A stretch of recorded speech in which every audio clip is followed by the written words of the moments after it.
Bon jeudi soir, tout le monde. Content que vous soyez fidèles au rendez-vous parce que, un, ça veut dire que vous avez de l'électricité et deux, parce que vous avez fini de pelleter. Ce qui nous est tombé dessus, c'est de la belle neige à bonhomme.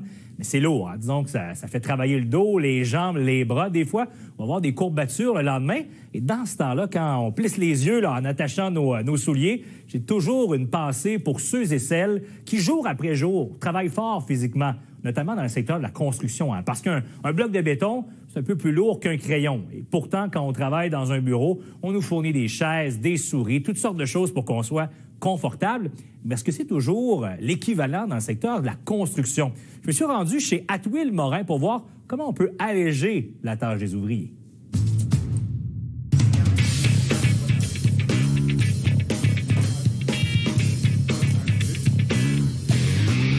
Mathieu, merci de nous accueillir chez Atwill Morin. Bonjour.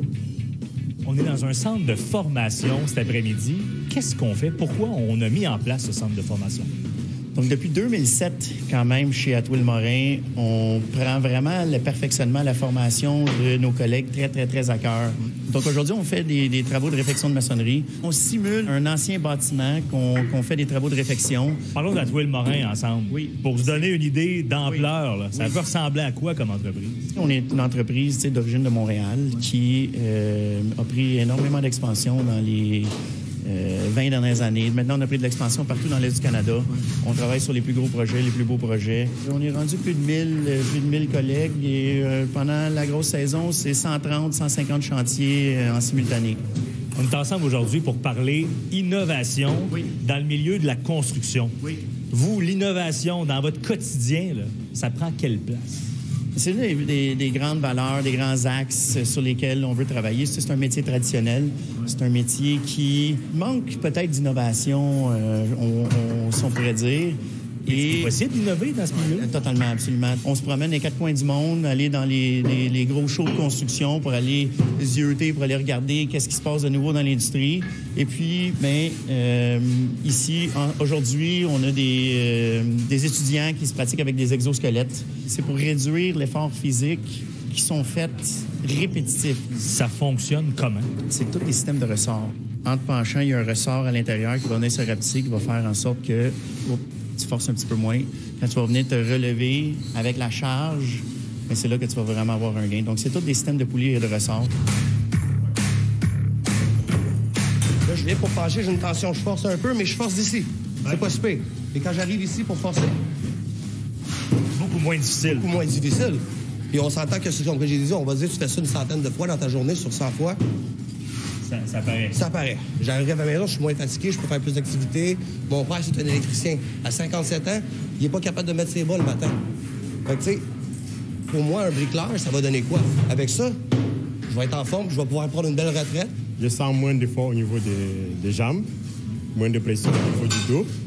Donc, j'exerce 50% de la force que j'accepte actuellement. Ça peut coûter combien, un appareil comme ça? Dépendamment des modèles, entre 4 et 10 000. Est-ce que je peux l'essayer?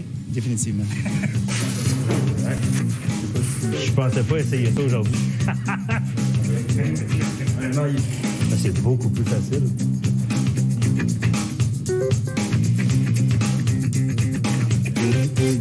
Mathieu, on se retrouve à l'extérieur pour une autre démonstration. Là, c'est différent. C'est pas un exosquelette, mais ça aide tout autant les travailleurs. Exact. Donc, c'est de la robotique. C'est un bras robotisé qui va venir aider les maçons à poser des blocs de béton. En termes de force physique qui est utilisée, on est 90% moins que ce que c'est en réalité.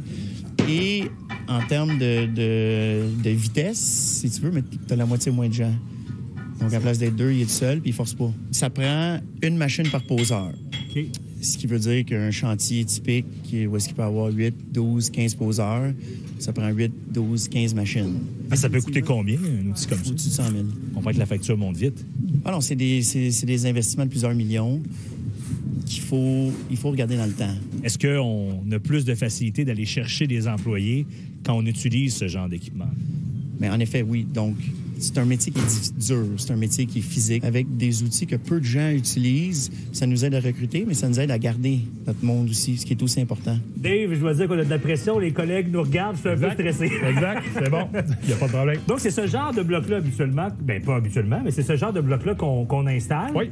On comprend que quand on n'a pas ce genre d'équipement-là, à la longue, c'est pesant. Là. C'est quand même 50 livres, chaque bloc. On n'en pose pas juste un par jour. Hein. On en pose le plus possible. C'est ça. Peux-tu l'essayer? Certain. Oui.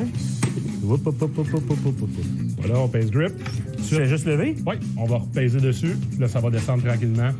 On va pouvoir l'ajuster. Est-ce que je peux continuer la formation ensemble? Parfait, il n'y a aucun problème avec ça. On est ici, en 2024, on voit ce genre d'appareil-là qu'on utilise. On pense ça va nous mener où? Ça pourrait nous amener où dans le futur? Il n'y a pas de limite, je pense. Je pense que dans la mesure où est-ce qu'on est présent, dans la mesure où est-ce que il faut aller chercher. Hein? Il n'y a pas personne qui vient cogner à ta porte pour te dire hey, il y a ça qui existe. Ou... Il faut quand même être à l'affût. Celui-ci en particulier, je suis tombé face à face à Las Vegas, au World of Concrete. Et puis, tout de suite, je l'ai vu, j'ai dit ça me prend ça. Mathieu, en tout cas, on aura l'occasion possiblement de se reparler dans quelques années pour voir où la technologie vous aide dans votre quotidien. Mathieu, merci beaucoup. Merci beaucoup. Merci.